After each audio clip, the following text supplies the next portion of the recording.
ক্র্যাবটা আসছে।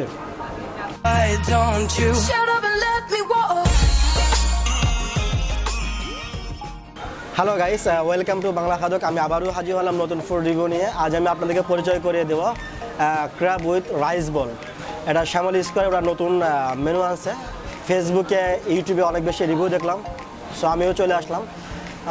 তো আমি আজকে crab with rice ball test করবো এবং আপনাদেরকে অবশ্যই শেয়ার করবো যে আমার বাংলা খাদকের রেটিংটা কেমন হতে পারে। ওদের প্রাইস এবং কোয়ান্টিটি কোয়ালিটির উপর ডিপেন্ড করে আমি আমার এক্সপ্রেশনটা শেয়ার করবো। তো গাইস, আমি অর্ডার করছি, তো waiting for crab with rice bowl. Guys, Shyamoli square আসলে ঢাকা শহরে সবচেয়ে লোয়েস্ট প্রাইসেবল যে ফুড মার্কেটটা, সেটা শ্যামলী স্কোয়ার। এখানে অনেক বেশি কোয়ালিটি থাকে, কোয়ালিটিটা একটু মিডিয়াম লেভেলের, অনেক বেশি কোয়ালিটি থাকে না। এখানে দেখা যায় যে 100-150 টাকার ভিতরে অনেক আইটেম থাকে, 10 থেকে 15টা আইটেম। তো ওরা অত বেশি কোয়ালিটি মেনটেন করতে পারে না। আর শ্যামলী স্কোয়ার আসলে মেনলি হচ্ছে ফাস্টফুডের জন্য অনেক বেশি বিখ্যাত, বিশেষ করে বার্গার, পিৎজা, এগুলো যে আইটেমগুলো আছে, ফ্রাইড রাইস, আবিজাবি, চিকেন এগুলো অনেক বেশি কম দামে অনেক বেশি এগুলো পাওয়া যায়। আর এখানে মেনলি স্টুডেন্টরাই বেশি আসে এখানে।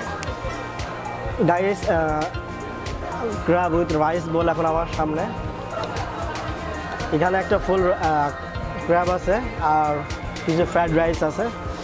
আর ক্র্যাবটা মূলত ভুনা করা।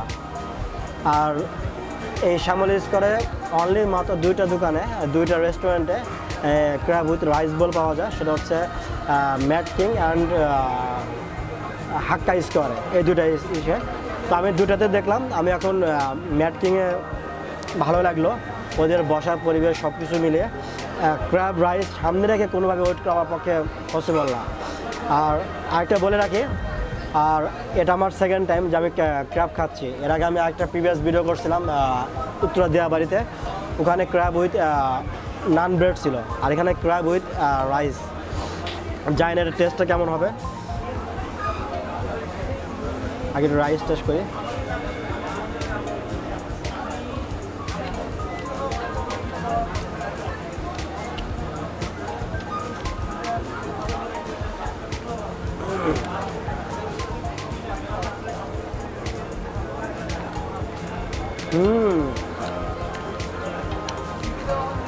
ক্র্যাবটা আসছে,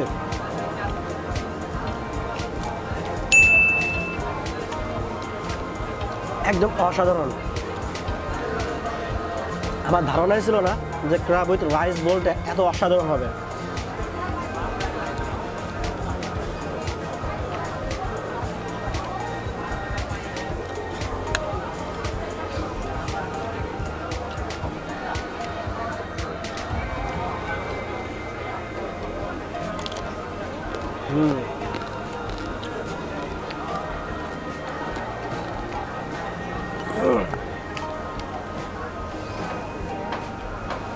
গাইস, অনেকে মনে করে যে ক্র্যাব খাওয়া হারাম, কারণ ক্র্যাব মোটেও হারাম না, এটা মাকরুহ।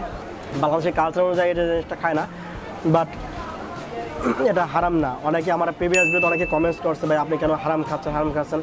কাঁকড়া অ্যাজ চিংড়ির মতো। গাইস, এখানে কাঁকড়া সাইজটা যথেষ্ট বড়।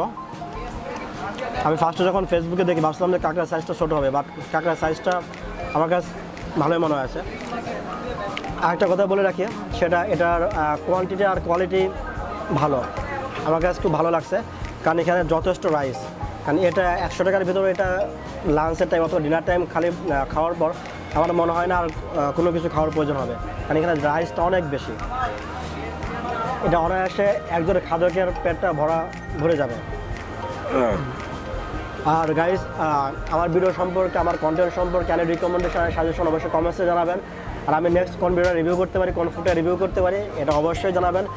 আর অবশ্যই লাইক, কমেন্ট, শেয়ার করবেন আর সাবস্ক্রাইব করতে ভুলবেন না। দেখা হবে নেক্সট ভিডিওতে।